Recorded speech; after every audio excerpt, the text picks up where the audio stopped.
All right, guys, this is going to be video number 3 for today's lesson. I left you guys to think about a question, and the question was, what have you learned so far about playing video games? We read the first of 2 pages of the article, Virtual Worlds, Community in a Computer.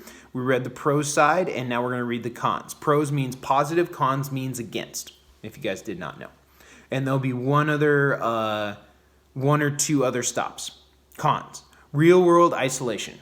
Video game critics worry that young people who spend too much time playing video games might not learn the important skills needed to make friends and succeed in the real world.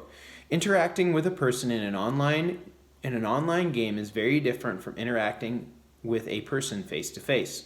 The etiquette or how someone is expected to behave is different within each setting. So while a person might feel confident and make friends easily within the virtual world, outside of that world, he or she might feel increasingly shy and have trouble talking to people. Health risks. Apart from exercising the hands and wrists, video gaming isn't a physical activity. Young people who spend hours gaming each day may not get enough exercise.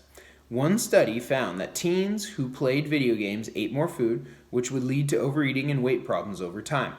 Doctors have also found that some gamers complain of eye strain, headaches, and wrist pain.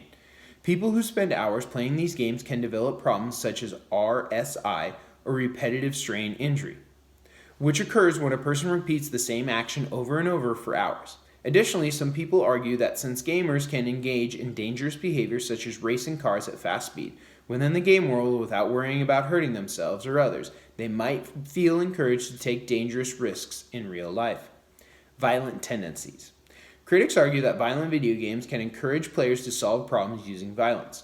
In a 2011 study monitoring brain reaction to violent video games, found that brains of people who played violent video games were less sensitive to violence than the brains of players of non-violent video games.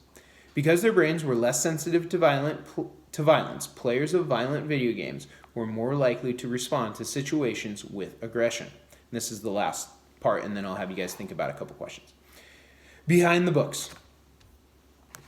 Teachers worry that students who spend hours playing video games may fall behind on schoolwork. There's also a risk that using video games as learning tools will keep students from learning the importance of reading and using their imaginations. Reading helps people learn and think about information independently. Through reading, a person uses his or her imagination to understand ideas. Educational video games in classrooms might discourage students from learning how to think imaginatively. And there's a caption that I'll read here at the bottom. It's easy to lose track of time during an intense video gaming session, which means that schoolwork can suffer. All right, guys, so what did you learn about the effects of playing video games on the people who play them? And what did you learn in that section, the cons section? So I want you guys to go ahead and pause and think about those 2 questions. What did you learn about the effects that playing video games has on people, positive or negative?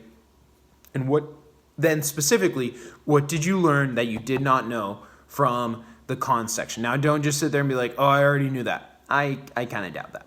So go ahead and hit pause, think about those questions, and come back. All right, guys. So now I'm going to have you think about a couple other questions, and then I want you to go ahead and pause the video and think about them. So I'm going to just say the 2 of them right now. What did you learn about the effects of playing video games from this article? And the final question is, what did you find out about video games that surprised you? Was there something positive or negative that you found out that surprised you? Or was there just something in general that you were like, oh, I didn't know that about how they could be used for teamwork, or that they're positive for teamwork, okay?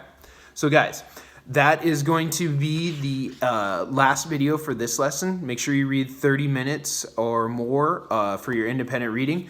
You guys are going to be encouraged to read nonfiction text here really soon. So if you need to, go ahead and find one in your house, or you can use Epic Books. There's a lot of great nonfiction text there. As always, before we get going, the document that you read today with today's article, you're going to need for tomorrow, and you're going to need for the next lesson. Does that make sense? So you're going to have to go back to where you found it the first time for tomorrow. Does that make sense for tomorrow's lessons? As always, stay classy, Golden Eagles. Make sure you guys are reading.